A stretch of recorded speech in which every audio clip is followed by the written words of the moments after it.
Welcome to the Coaching Crew Show, and I am your host, Charlie Kraus, with your Smackdown recap of Friday, January 14th, 2022.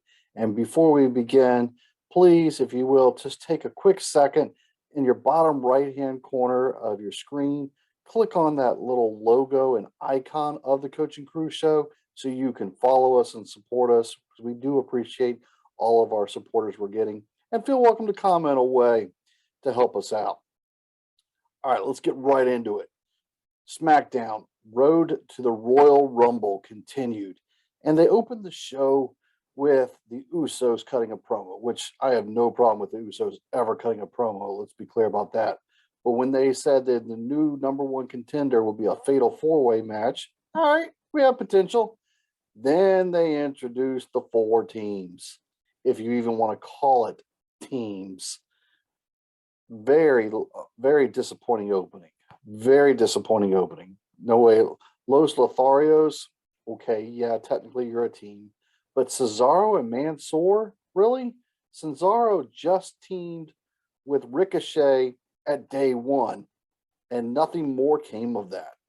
And we were hoping to see a Cesaro Ricochet run. That will never be the bar, but still. And then Cesaro had a moment we'll get to later. Jinder Mahal and Shanky. Okay, so now he's partnering with his follower. Right. And then the Viking Raiders. Raid.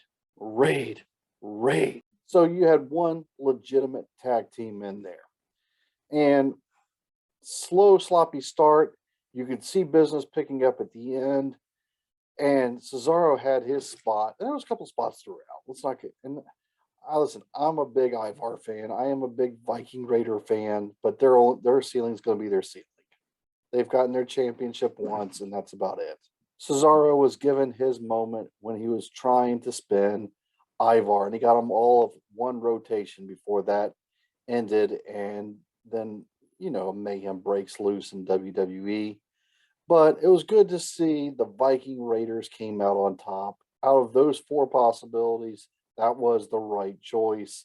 They are your new number one contenders for the Usos. That's just a filler spot for let the Usos continue their title run. Okay, whatever. So now Naomi comes in, and you can see this thing just slowly picking up towards WrestleMania when she's calling out Sonya Deville. And we watched that. Okay. Sami Zayn, the conspiracy theorist. Anybody here ready for that to be done? And more importantly, is there any title out there with less significance, including the 24/7 belt, than the Intercontinental Championship? Sammy's trying to continue the Johnny Knoxville storyline. Anything you can do, I can do better. Well, he was going to wuss out of that.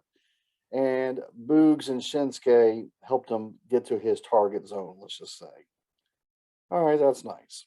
So right now we're still, dare I say, 0 for 3 on the segments. Aaliyah is introduced with her first match against Natalya. Natalya and all of her Guinness Book of World Records.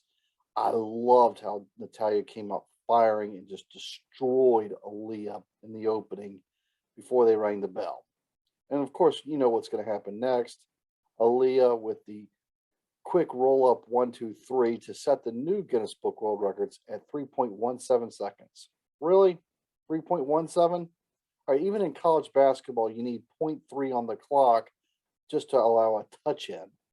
So you're telling me in 0.17 of a second, Aaliyah was able to dodge behind Natalya and roll her over to the pinning spot, to which then the referee had to slide down, get in proper position.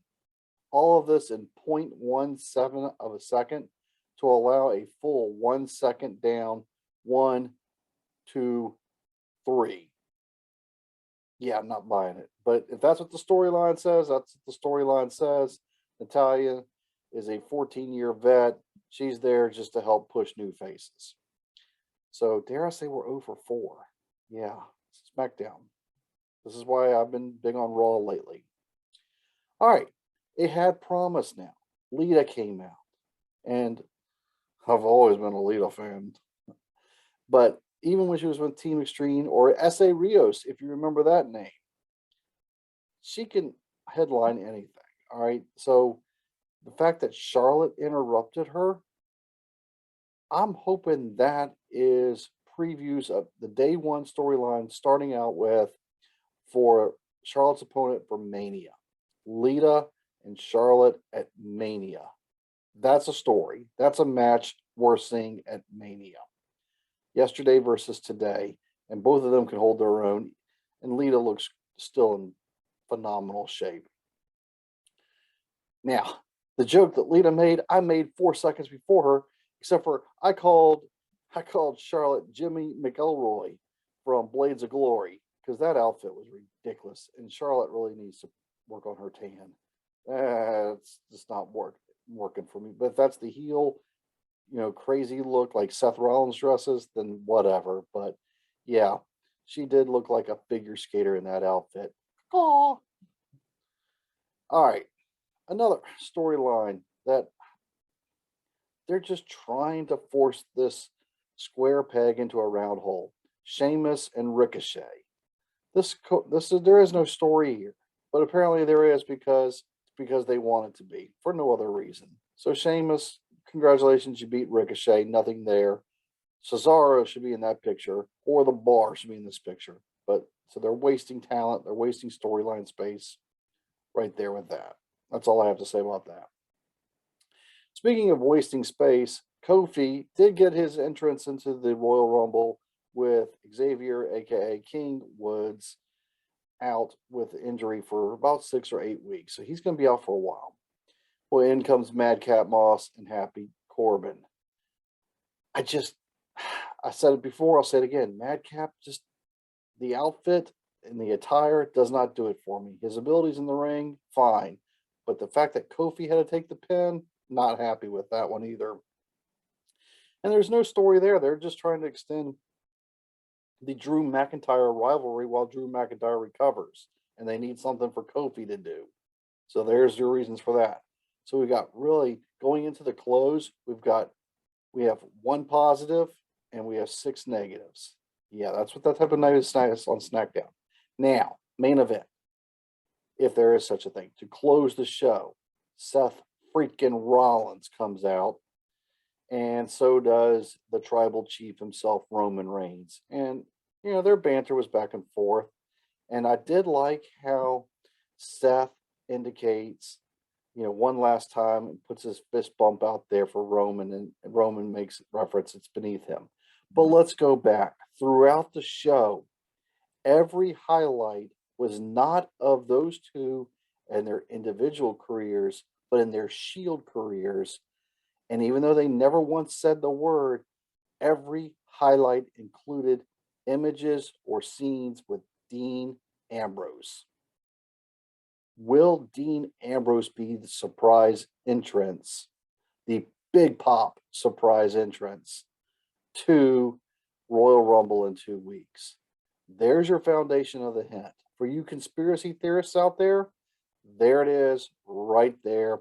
They hinted at it already. If that is true, I could be swinging and missing hard. But for a lackluster show, a lackluster close with the Usos coming out and Seth Rollins dip, ducking and diving and dodging them, the only true cool little possibility besides the Lita Charlotte storyline is possibly Dean Ambrose as your surprise run-in and entrance to the main event